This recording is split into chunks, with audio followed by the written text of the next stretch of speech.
Hi friends, అందరికీ జై Sriram. Welcome back to నార్లవర్స్ యూట్యూబ్ ఛానల్ అండి. ఈరోజు అయితే మన టాపిక్ వచ్చేసి పుదీనా అనేది మనకు చాలామందికి తెలిసే ఉంటుంది. దీన్ని ఎక్కువగా కర్రీస్లో యూజ్ చేస్తామనే తెలుసు. అంతే అనుకుంటే మీరు మాత్రం పప్పులో కాలేసినట్టే. దీనిలో చాలా ఔషధ గుణాలు ఉన్నాయన్నమాట. పుదీనానైతే ఔషధాల ఖజానా అని కూడా పిలుస్తూ ఉంటారు. ఇది నేల మీద పెరిగే ఒక బహువార్షికపు మొక్కలాగా అయితే మనం చెప్పుకోవచ్చు. సేమ్ ఇది మనకు చూడడానికి తులసాకులాగానే కనిపిస్తూ ఉంటుంది. దీన్ని మనం నాన్ వెజ్ కర్రీస్లో ఎక్కువ యూజ్ చేస్తూ ఉంటాం కదా. వెజ్లో కూడా రెగ్యులర్గా యూజ్ చేయడం వల్ల అయితే చాలా మంచిది మన హెల్త్కి. ఇది మన గార్డెన్లో అయితే చాలా ఈజీగా పెంచుకోవచ్చు.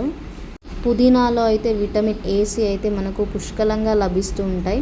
ఈ సమ్మర్లో మనకు పాలు ఫాస్ట్గా విరిగిపోతూ ఉంటాయి కదా. సో పాలు ఎక్కువసేపు ఫ్రెష్గా ఉండాలంటే పుదీనా ఆకుల్ని తీసుకెళ్ళి పాలలో వేస్తే కొంచెం ఎక్కువసేపు అయితే ఫ్రెష్గా ఉండడానికి అయితే యూజ్ అవుతుంది.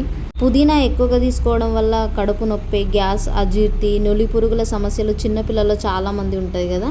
సో ఇది కూడా సాల్వ్ చేసుకోవడానికి అయితే మనకు యూజ్ అవుతుంది అన్నమాట. ఇది మన జ్ఞాపక శక్తిని మెరుగుపరుస్తుంది అండ్ మన చర్మ సౌందర్యాన్ని కూడా పెంచుకోవడానికి అయితే యూజ్ అవుతుంది. ఇంకొక ముఖ్యమైన విషయం ఏంటంటే, ఈ మధ్య లేడీస్కి చాలా ఇర్రెగ్యులర్ పీరియడ్స్ అనేది చాలామంది ఫేస్ చేస్తున్నారు.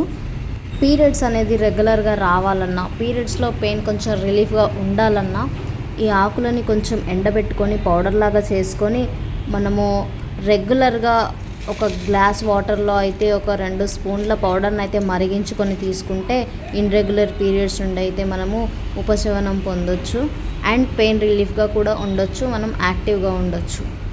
ఈ వీడియో మీకు ఎలా అనిపించిందో కామెంట్ చేయండి. మరిన్ని ఇలాంటి మంచి వీడియోస్ కోసం అయితే మన ఛానల్ని సబ్స్క్రైబ్ చేసుకోండి.